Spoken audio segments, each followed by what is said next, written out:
እንደዚህ አይነት ጥያቄዎች ላይ ምን ያክል የመረዳት ብቃት እንዳላችሁ ነው ራሳችሁን መገመት ያለባችሁ። ኤንጋት ኤግዛም ላይ ኮምፕሬሽን ኩዌስችን ይመጣል ያልኳችሁ ይሄ አይነት ጥያቄ ነው። ይሄም ባለፈው የካቲት ላይ ከመጣው ውስጥ ነው። ቀላል ናቸው፣ ምክንያቱም ፓሴጅ ስላለው እዛው ራስ በራሱ ፓሴጅ አለው፣ እዛው ነው የምትመልሱት። ነገር ግን አንድ ማስተዋል የሚጠበቅባችሁ ነገር ይኖራል። እሱንም ተከታተሉ።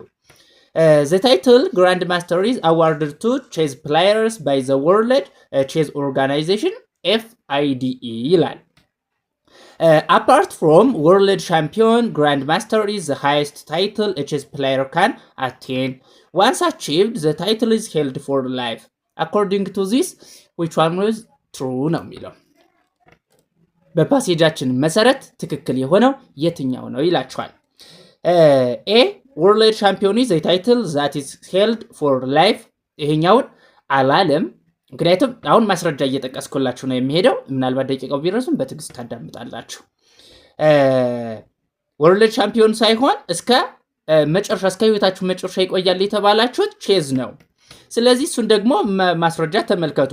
apart from the world champion grand master is the highest title a chess player can attain ካለ በኋላ once achieved the title is held for life ይላል። ስለዚህ አንዴ ካገኛችሁት በኋላ እስከ ህይወታችሁ መጨረሻ ነው የሚላችሁ ግራንድ ማስተር ነው እንጂ ወርልድ ቻምፒዮንን አይደለም። እሱን ትጥላላችሁ። ቢ ግራንድ ማስተር ኢዝ a higher title than world champion ይላችኋል። ይሄኛውም አይደለም። ለምን እንዳልሆነ ደግሞ ተመልከቱ። apart from world champion grand master is the highest title ብላችሁ ይሄንን ከሆነ የምትወስዱት በጣም ትልቅ መሸወድ ውስጥ የምትገቡት እዚህ ላይ ነው። the highest title ካለ በኋላ የመጀመሪያው apart from ምን ማለት ነው የሚለውን መተንተን ግዴታችሁ ነው ማለት ነው። apart from ምንድን ነው?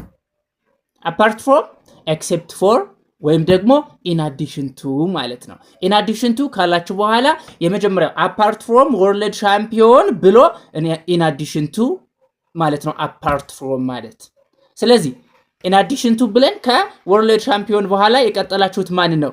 ግራንድ ማስተር የሚባለው ነው ማለት ነው። ስለዚህ ትንሽ አንዳንድ ቃል አልፎ የሚመጡ ቃላቶችን ሰነጣጥቃችሁ ማወቅ ይጠበቅባችኋል። ካላወቃችሁት አላወቃችሁትም ነው ማለት ነው። ለምሳሌ አሁን እዚህ ውስጥ ማወቅ የሚጠበቅባችሁ apart from ስለሚባለው ብቻ እንጂ ሌሎቹ እንደ ራስ በራሳቸው ወጥ በሆነ ግልጽ በሆነ ቋንቋ ነው የተቀመጡላችሁ። ምንም መፈላለጥ መቆራረጥ አይጠበቅባችሁም። ስለዚህ except for world champion grand master is the highest title ነው እያለን ያለው ማለት ነው። ስለዚህ ምን ማለት ነው? world champion absolutely highest ነው ማለት ነው። ከማን በላይ? ከግራንድ ማስተር በላይ። ለዛ ቢ ሐሰት ይሆንና ሲ world champion is the higher title than grand master የሚለውን በትክክልም መልሳችሁ ሆኖ ታገኙታላችሁ። ዲ ላይ የተቀመጠው the title world champion is awarded by the world chess organization FIDE የሚለው ይሄኛው world champion ሳይሆን ቼዝ ነው። ግራንድ ማስተር የሚባለው ነው በዚህኛው የሚሰጠው ማለት ነው ታይትሉ።